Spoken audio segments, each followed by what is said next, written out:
My name is Kenley, and these are going to be my second set of tutorials on freezes. And I like to call these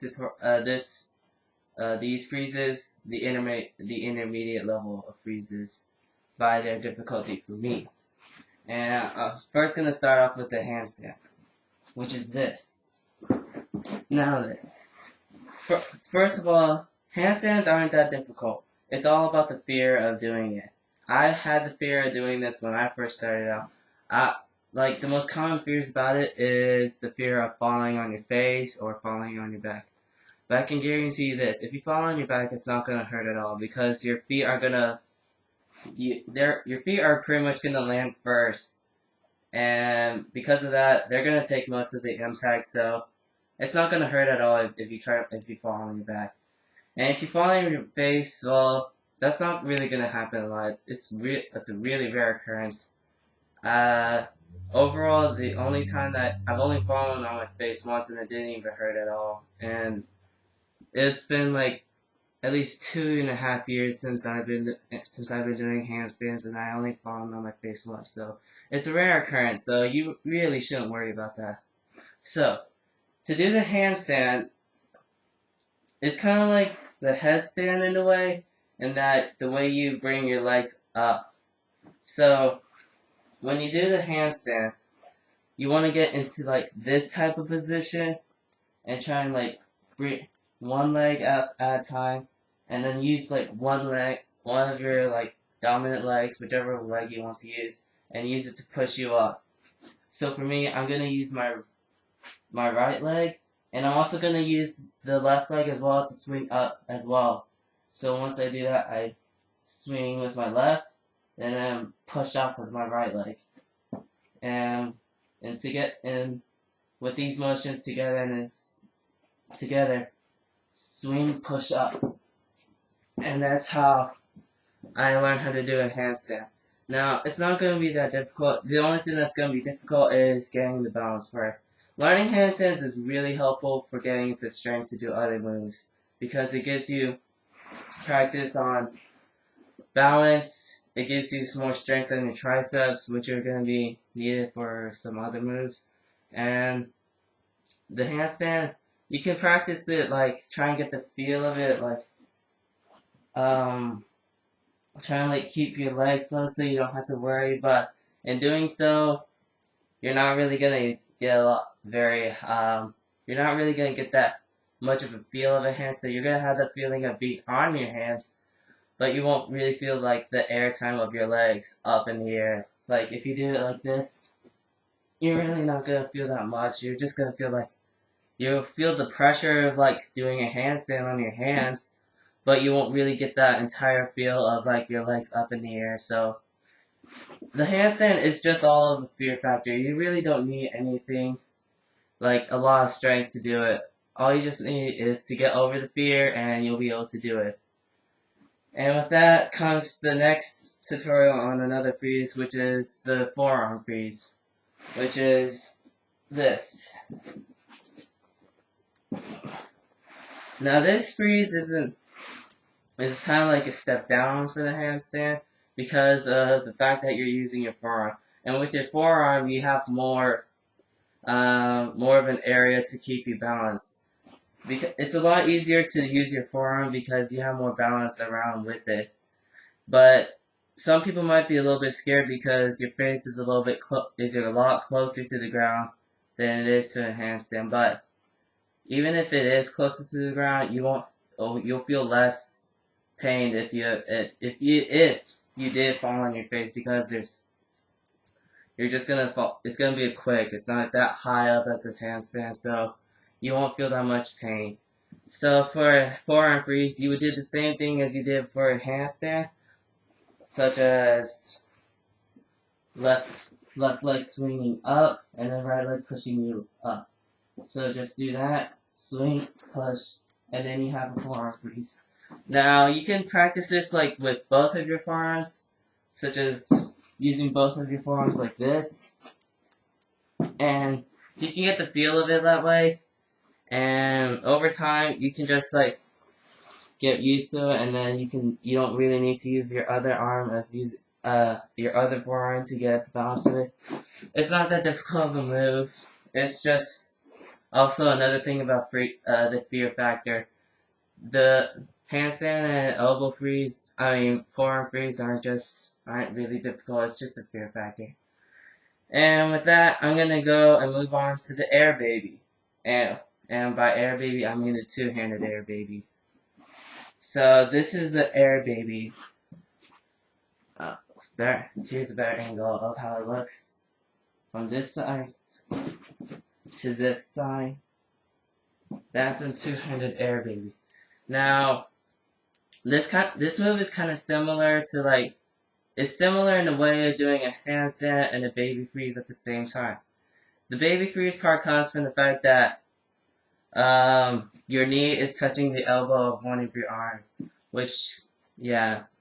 and the handstand part comes from the fact that you're not stabbed at all on any part of your body, and you're just using your hands to keep you up. Now this move, you can try and do it easier, as in you can practice doing it with both of your arms, connect both of your arms with your elbows to both of your knees, and you can get the feel of it that way. And then over time, you can try and move on with the other leg not touching the elbow. So you can go from this and then slowly transition it to this.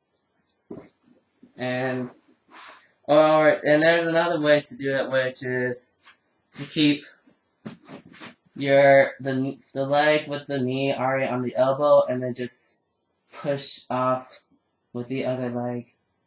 Slowly lift it up, and that's two ways to learn an Airbaby. This move is more on strength, and you need to have the strength to keep it up. And with that comes the next freeze, called the Handglide Freeze. Now, I said before that the turtle freeze, which is this freeze with both of your arms stabbed on your abdominals. But the Handglide Freeze is different because you only have one arm stabbed on your abdominals, and your other arm is out there assisting you, but it isn't stabbed, such as this. This is the Handglide Freeze. Now, this is the freeze that you want to know if you want to do windmills. This is the freeze that everybody uses to start out their windmills when they first want to start their windmills. And with that, the Handglide Freeze, just do the same thing as you did for the turtle freeze, but instead, bring your assisting arm or your non-dominant arm out and don't have it stabbed. And the same problems with the turtle freeze as with the Handglide Freeze, such as your face is getting too close to the ground, such as this. But it's okay. You can you do that so you can get the habit of it, but don't make it. But you need to move on and try and get it better. Slowly transition upwards. Keep the center of balance. Don't make it so that one side is tipped over than the other. Try and make it like a seesaw and keep it balanced and straight. And with that is the Handglide Freeze. Next is the Halo Freeze, or what some other people call it, the Handstand Freeze. Now this freeze, this one was more difficult for me to learn. Well, for me, but I still consider it an intermediate freeze. Now, this is what the Halo Freeze looks like. Now, with this freeze, you need to know how to do the chair freeze. Because without the chair freeze, you won't have the flexibility to be able to put your arm on and stab it in the back like the chair freeze. This move is a step up from the chair freeze because it has the same aspects of arm is stabbed behind your back and your head is still on the ground, but instead you're gonna be having your legs in the air, and you're gonna have your assisting arm around across from your stabbed arm and right where the other side of your head is. And this one, I advise you to keep the same direction with your arms. With your hands. So if you do it like your stabbed hand is like this, but your unassisting arm is like that, it's gonna be very difficult to do the halo freeze. As I can show you from here, I'm gonna do it from the directions. So here's a better view.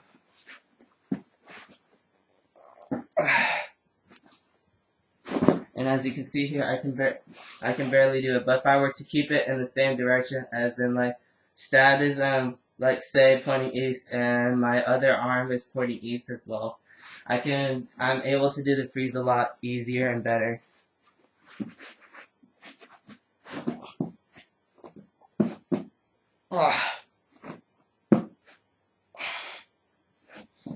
This one, the way I prefer doing it is that I transition it from a baby freeze. And I just went from a baby freeze such as this, and then I slowly transition it by trying to stab in the back, and then I had this pose in the back like this, and then I slowly transition my assisting arm to the side like that. And with that, it becomes a lot easier to learn the halo freeze that way, because you'll be able to get the feel of like your legs in the air and your arms stabbed in the back. The only obstacle left there is you have to get used to using your assisting arm and putting it on the opposite side of where your stabbed arm is at. And that's pretty much the only obstacle left with the halo freeze. So basically, practice going from baby freeze to this type of freeze, like a halo, and you'll be able to get it. And then just slowly transition your other arm to where your non-dominant arm to the position that it's supposed to be for a halo freeze. And remember, keep it the same direction. Don't have them in the opposite direction like this.